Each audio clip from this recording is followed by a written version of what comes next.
A medida que avanzaba el siglo XIV, también lo hacía la tecnología de las armas de fuego. Los avances clave incluyeron añadir una culata de madera para que el artillero apoyara el arma en el hombro. Más importante aún fue el cambio en la ignición. El objetivo era permitir que el artillero pudiera apuntar a lo largo del cañón del arma mientras aplicaba la chispa de ignición a la pólvora. Los armeros idearon una especie de sistema de bloqueo en el que una palanca, como un gatillo, se usaba para mover el encendedor hacia la pólvora. El arcabuz de mecha fue el primer sistema de bloqueo efectivo, operando al bajar una mecha encendida a la pólvora de ignición. La primera arma de fuego producida en grandes cantidades fue el arcabuz, y se usó intensamente en las guerras italianas del siglo XVI. Los arcabuceros, soldados con armas de última generación, causaban gran impacto en los ejércitos enemigos. Aunque la carga y el disparo de estas antiguas armas de fuego pueden parecer lentos en comparación con las armas modernas, tenían una cadencia de tiro más rápida que la ballesta. Mientras tanto, el arcabuz podía ser dominado más rápidamente y por más personas que el arco largo, y era más potente que ambos arcos. Al principio, el arcabuz era especialmente útil contra la caballería, especialmente cuando se combinaba con piqueros. Esta formación de picas y arcabuces revolucionó al ejército español, que la utilizó para derrotar a los franceses en la batalla de Cerignola en 1503. El arcabuz disparaba balas de plomo o perdigones pequeños que se dispersaban ante un enemigo que atacaba. En sus comentarios, el capitán Blaise du Montluc de Francia describió algunas batallas en las que los arcabuceros luchaban junto a soldados con armas más tradicionales. La compañía que yo comandaba no era otra que de ballesteros, ya que en ese momento el uso del arcabuz aún no se había introducido entre nosotros. Luego, 6 arcabuceros gascones vinieron a nosotros desde el enemigo, a quienes recibí en mi compañía.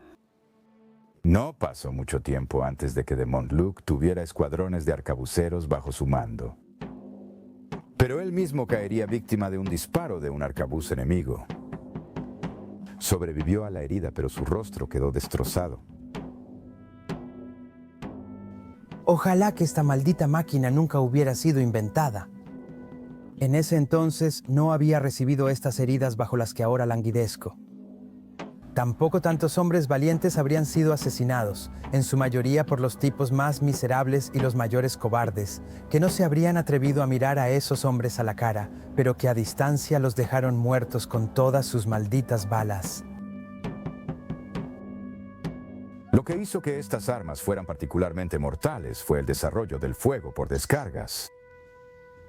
Los españoles usaban el fuego por descargas a inicios del siglo XVI. El conde alemán Guillermo Luis escribió a finales de ese siglo: He descubierto un método para lograr que los mosqueteros y soldados armados con arcabuces no solo sigan disparando muy bien, sino que lo hagan de manera efectiva en formación de batalla. Es decir, no hostigan ni usan la cobertura de los setos de la siguiente manera. Tan pronto como la primera fila haya disparado al unísono, entonces, según el ejercicio, marcharán hacia la parte trasera. La segunda fila, ya sea avanzando o quedándose quieta, disparará al unísono y luego marchará hacia la parte trasera. Después de eso, la tercera y las filas siguientes harán lo mismo. Así, antes de que la última fila haya disparado, la primera ya habrá recargado. Por muy bueno que fuera el avance que representaba el arcabuz de mecha, todavía tenía desventajas. Costaba mantener la mecha encendida en clima húmedo. En clima seco, no alejar la mecha encendida de la pólvora almacenada podía ser desastroso. Además de las explosiones accidentales, la mecha encendida generaba un resplandor visible y un olor detectable por el enemigo durante la noche, revelando la posición del artillero. Era la época del Renacimiento y había avances en todas las disciplinas. El nuevo arte de fabricar armas no era excepción. La llave de rueda aplicó la ingeniería de los mecanismos de relojería al problema de encender la pólvora. La llave de rueda era una rueda de acero cargada por resorte, enrollada fuertemente como un reloj hasta que se enganchaba o soltaba contra el gatillo. Cuando se apretaba el gatillo, la rueda giraba contra un pedazo de pirita, generando chispas que encendían la pólvora en la cazoleta. La llave de rueda permitió a la caballería aprovechar mejor las armas de fuego. Mantener encendida la mecha lenta de un arcabuz mientras se cabalgaba era difícil, problema resuelto por la llave de rueda. La caballería podía disparar armas pequeñas con una sola mano más fácilmente. A partir del siglo XVI era costumbre que los jinetes en Europa llevaran un par de pistolas al combate en las alforjas de la silla. Después de todo, seguían siendo armas de un solo disparo. Sin embargo, la complejidad de los mecanismos de rueda los hacía costosos de fabricar. El soldado común no tenía acceso a esas armas. Se usaban más en la caza, mientras que los arcabuces de mecha predominaban en los ejércitos europeos. Por supuesto, lo que realmente hacía que las armas fueran efectivas era la increíble destrucción que causaban en el cuerpo humano. Hasta los caballeros acorazados podían caer de cerca. Por un tiempo, los armeros buscaron compensar creando protecciones corporales más pesadas.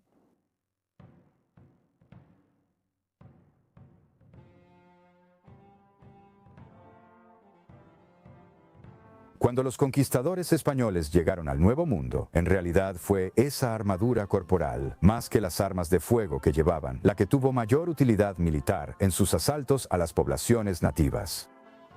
El arcabuz fue efectivo, por supuesto, tanto en términos de destrucción física como fuente de terror para los nativos. Ellos, como las ballestas, eran lentos al recargar. La ballesta y el arcabuz surgieron principalmente como respuesta a la armadura pesada de los caballeros españoles. Los aztecas, incas y otras poblaciones nativas no tenían nada que pudiera atravesar la armadura española. Por supuesto, el arma más letal que los europeos trajeron al Nuevo Mundo era más pequeña de lo que el ojo podía ver, el germen. La viruela y otras enfermedades causaron estragos entre los nativos de Sudamérica y Norteamérica, mientras que los europeos al otro lado del mundo continuaban perfeccionando el arte y la ciencia de las armas de fuego. La complejidad y el costo del mecanismo de rueda fueron un incentivo suficiente para que herreros valientes e industriosos experimentaran con otros medios para encender la pólvora negra.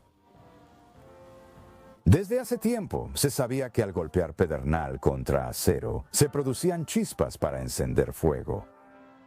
A mediados del siglo XVI, alguien aplicó este principio a las armas de fuego.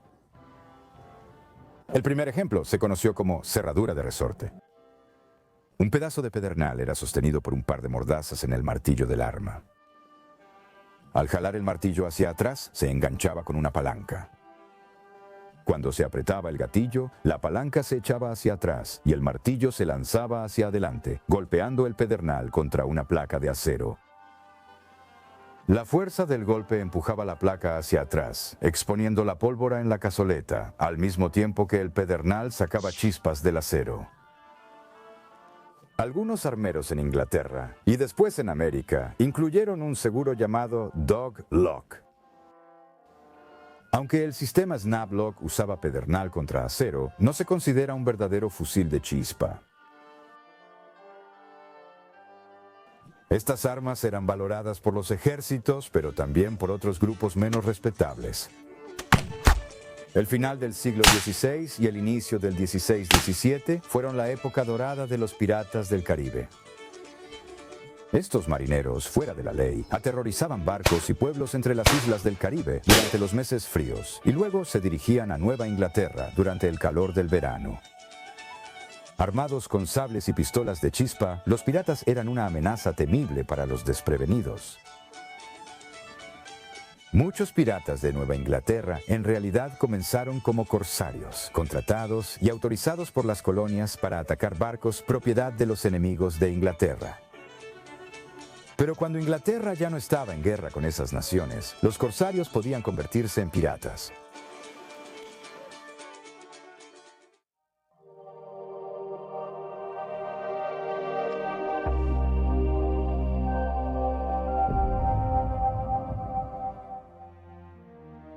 Si quieres ver más documentales históricos, dale like, comparte y suscríbete.